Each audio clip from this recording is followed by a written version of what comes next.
Hello everybody, welcome to the Ozarks Sports Report YouTube show. You're joined by the head coach of the Crane Pirates, Coach Bryan Harmon. And for today's show, we're going to be doing a weekly recap with the head coach of the Crane Pirates, Coach Bryan Harmon. Recapping their games from the past few weeks. Crane opened the season with an 11-6 loss to Reed Spring. Then Crane got another loss to Gainesville by losing to Gainesville by a score of 4-3. Crane got loss number 3 to Norwood by falling to Norwood by a score of 3-1. Crane got win number 1 on the season by defeating Howell, Oklahoma by a score of 5-2. Then Crane was shut out by number 2 Russellville in the state in Class 2. Then Crane got win number 2 against Pierce City. Crane also got 2 losses against Hollister and Galena by a score of 6-5 and 6-1. Then Crane rebounded and got win number 3 against Gainesville in the Hartville tournament with a 12-1 win against Gainesville. And then Crane got another loss, which was a 2-0 shutout against Conway. Coach Harmon, what was the main ingredient that you had going into those opening weeks of this 2019 spring season? Well, we started off, we wanted to, our goal is to improve 1% each day, and I think the first few games we didn't quite do that. We fell back a little bit, and then here recently we've been able to do that. The Howe game was really good for us, and then the next day we faced a juggernaut in Russellville who was just really tough, and then we got Pierce City on a day where their pitchers really struggled, and then almost had a comeback against Hollister. Fell one run short there, and then Galena, Burke pitched real well against us, so we just didn't really get better that day. But then I felt on this past Saturday against Gainesville with the 12-1 win and even the 2-0 loss to Conway, I saw some good things. We just see some good things, and you guys had a big schedule that you guys had. When you add in teams like Russellville, Reed Spring, Hollister, that's a big strength of schedule. What are the advantages that you saw from the opening games on Saturday, March the 16th against Reed Spring and Gainesville, and also the games against Russellville as well as Hollister and the other games as well, also with Gainesville again, Galena, Howell, Oklahoma, you name it, Pierce City. What were the advantages that you saw? Well, we make that tough schedule for a reason. We want our kids to get better every day, and you don't do that by playing teams that aren't good. And we play good teams. We've added a couple Class 4s there, some Class 3s, state-ranked teams. We were set to play Lincoln and rained out. They were ranked in the state at the time. We built that schedule up, and I feel like our kids have responded lately of accepting that, right now it's not about record, it's about getting better, and then we want to be playing our best at the very end of the season. Being the best that is at the very end of the season. Now we got to talk about those disadvantages. We got to say that record, you're 3-7 on the year. So what are those disadvantages that you've seen from all the games that you've played against, once again, Gainesville, Reed Spring, Hollister, Pierce City, Conway, Norwood, Russellville, Gainesville again. So what are the disadvantages that you've seen from the last few games in this season? Well, what I see some of the negatives is that we haven't hit real well consistently. I feel like we got back on track against Gainesville the other day, and then Conway turned around. We saw a really good pitcher, and he shut us down. But we've faced a lot of really good pitchers. We faced almost everybody's number one that we've faced, and they've made us look like the youth that we really have.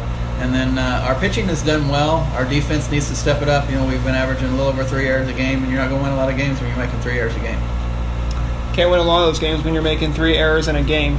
And you're going to be taking on Purdy tonight. That's going to be a big SWCL matchup. Purdy is really hot right now.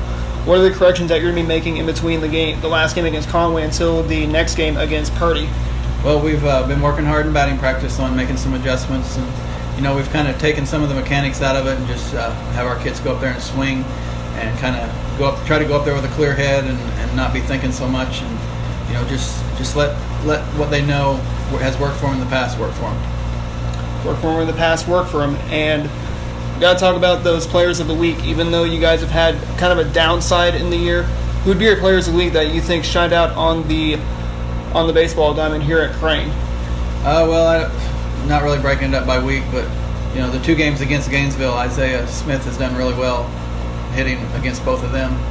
He's 6 for 6 with a home run, couple doubles, and a triple against them in 2 games. He'd like to play them more often, I think.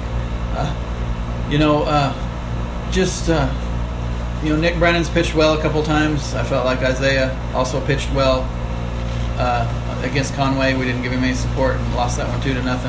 So we've had some things happen. We missed Isaac Robinson for a few games with illness, and when he came back swinging a hot bat. And just a lot of guys have contributed, but we're looking for more to step up even more.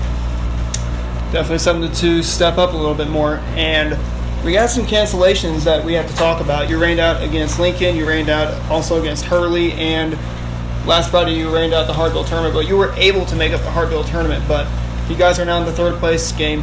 Who will we play in the third place game in the Hardville tournament? When will the third place game of the Hardville tournament be? Well, I know our opponent. Our opponent will be Marionville. We still haven't got the date and place set up. We do play them in a regular season game, and we'll try to work something around that, and just have to do what we can do to get that in. But we are in the third place game against Marionville. Also, if there are any final words you had to say to all the coaches that you played from the opening week until the last couple of games from last Saturday, what would be your final words to all the coaches that you played from, once again, the opening Saturday until the last Saturday that you guys played, once again, against Gainesville and Conway? Not only did we build up a tough schedule with good teams, we built up a schedule with good teams that have good coaches, and we've got more good ones coming in this week. And all those guys do a good job with what they have, and they've made us look bad at times, but that's because of the talent they have on their side and because of the good coaches that they are. And I just wish them all luck unless they're playing us, and hope they continue their success. That'll wrap up our show for today. We hope you enjoyed our show. We hope you enjoyed us sitting down with the head coach of the Crane Pirates, Coach Bryan Harmon. If you'd like to stay connected with the Crane Pirates through their social media, be sure to like them on Facebook. Also follow them on Twitter. Their Twitter is at Crane_Coach. Once again, that's Crane_Coach on Twitter. If you'd like to stay connected with Ozarks Sports Report through our social media, be sure to like us on Facebook. Also follow us on Twitter. Subscribe to our YouTube channel and check out our website and follow us on Instagram. Also check out Crane's website. Their website is at crane.k12.mo.us. Once again, that's crane.k12.mo.us. One final time, I want to thank head coach Bryan Harmon for sitting down with us for this weekly recap to recap the opening weeks of the season. For one final time, I'm Adam Smith from the Ozarks Sports Report saying, have a good day, everybody. Take us to your sleep, bro.